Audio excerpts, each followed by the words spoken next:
Good afternoon, welcome down at the football club. Just a few days out from the Derby and a record crowd anticipated. Looking forward to answering your questions regarding the Derby trophy and medal. What's the motivation behind the cancellation? We're keen to continue exploring options for both the presentation of a trophy and a medal. I think we made that clear in our press statement today. With respect to the naming of the game and the presentation of the trophy, we'll continue to work with West Coast, as we have been for some time, to explore a sponsor that can partner with us, much in the vein that CUB has done so well for so long. So we will continue to do that. With respect to the medal, we're keen to explore an alternate name. It's an historic time. There's the expiry of a long-standing sponsorship, which that medal and its name was contracted as part of that, and that was where the medal was born, out of that sponsorship contract.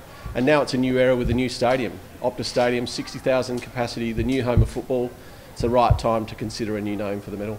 You will say that the medal could be presented without a sponsor? Yes, absolutely. Yeah. So, as it stands, the best on ground medal won't be presented this weekend? That's what we said yesterday, and until that position changes, we remain open to it. We remain open to us and the possibility of presenting a medal. The conversations will hopefully continue with West Coast. They're continuing at my level with Trevor Nisbet. They're continuing with Dale Alcock and Russell Gibbs. And if need be, we'll get the AFL and Football Commission involved to ideally reach a conclusion that, I guess, comes out as a new medal name that reflects both clubs' histories and also takes into account this new era at Optus Stadium. How long have you been trying to negotiate with Nisbet on the name change? With respect to the medal? The medal, yeah. Look, those conversations have probably been more intense over the last week and a half, 2 weeks. Last night it seemed purely about the sponsorship. Today it's more about the naming of the medal. What's changed? Well, I think there's two things, isn't there? There's the naming of the game, the presentation of the trophy, which is tied into the sponsorship, and then the naming of the medal.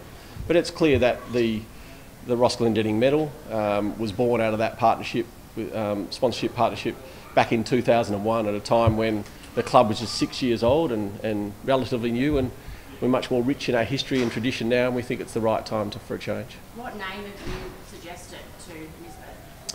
We've got a few alternatives, whether that's a new name such as the Western Derby medal, and that's reflective of what happens in Adelaide with the Showdown medal, or is it a Fremantle great coupling with Ross Glendenning?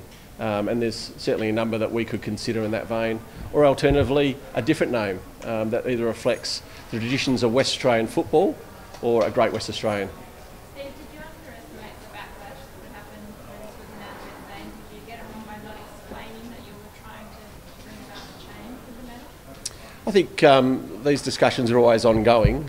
Certainly never underestimate the passion for people for football in this state, and that's great, and that's reflective of our capacity to sell out the game this Sunday against West Coast.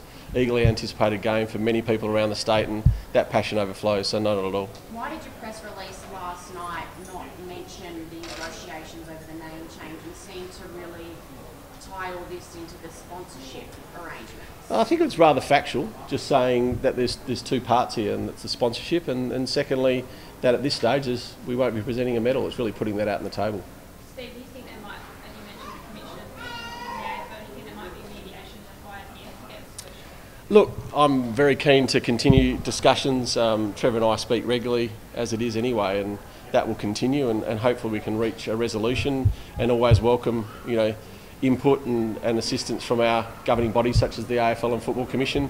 Spoken to both Gil McLaughlin and also Murray McHenry and Gavin Taylor today, and hopefully those chats can continue. What's the message to Ross Glendenning? I suppose he's been caught in the crossfire a little bit for this.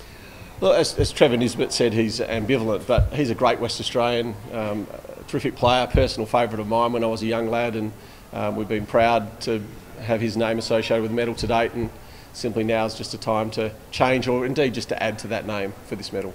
Why has it been left so late?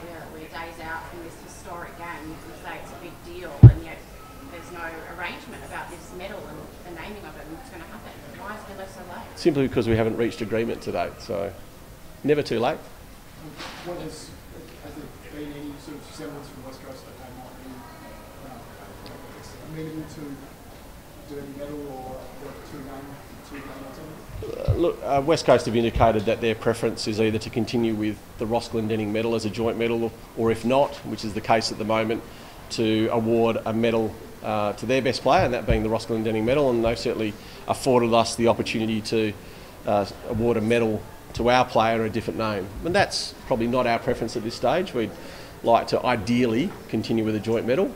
And if that doesn't transpire, then we'll investigate a medal for our own player at some stage in the future, but probably not for Sunday.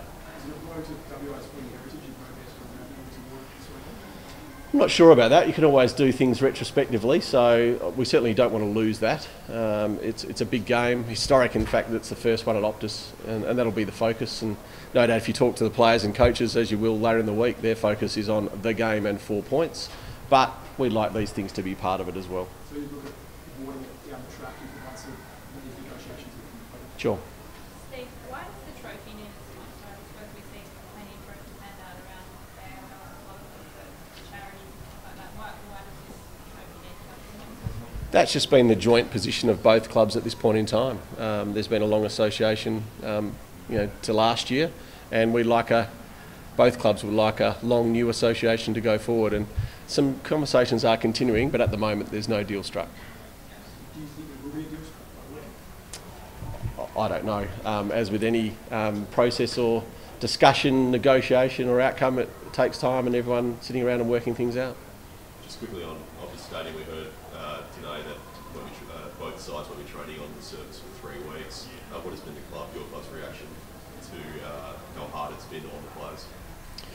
That position was reached yesterday with Venues Live, and both clubs have agreed that we won't train on the stadium for the next 3 weeks, including this week, and that includes visiting teams. They're keen to keep the foot traffic off to ensure they can put things in place to soften it up.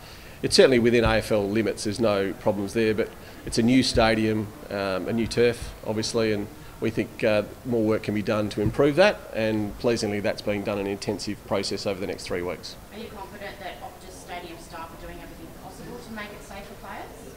I'm not an expert in that space. I'm confident they're trying to do everything possible, and they're certainly listening to us and our desire to have, a playing surface which is amenable to all players. We saw Bonnie Franklin today with John Walmart, whose heel injury was caused by these. Do you think any of your injuries have been like a tap, for example? That's not the feedback we've had from our sports science staff, that there hasn't been any injuries caused specifically by the surface, and hopefully that'll remain to be the case. Steve, where you at in relation to the club's investigation of sexual harassment claims? Oh, that's been well and truly completed months ago, conducted by the AFL at the request of the club and the people concerned, and completed in a significant manner. It was a significant investigation, and an outcome that was reached that there's nothing to transpire from here. I do. We had a release of something in the order of 1,200 tickets today via Ticketmaster, the last release of bulk tickets for Sunday, and they sold out in about 6 minutes, which is a great response. There are some restricted view seats and single seats available on Ticketmaster for people to secure, and from time to time there will be some resale seats that members put on sale if they can't attend the game. So encouraging everyone to, particularly Fremantle supporters as it's a Fremantle home game, to have a look at Ticketmaster and secure those seats when they bob up. Have you got a rough figure at the moment? Well, we've effectively sold out the 60,000 seats, bar sort of 200 to 300 singles or restricted views, so close to that 60,000 mark. And the actual attendance is dependent on how many people with tickets turn up. Hopefully it's the bulk of them, the vast bulk of them, and we'll get a crowd in the order of 58,000, which significantly will be a record crowd for an AFL game in Perth.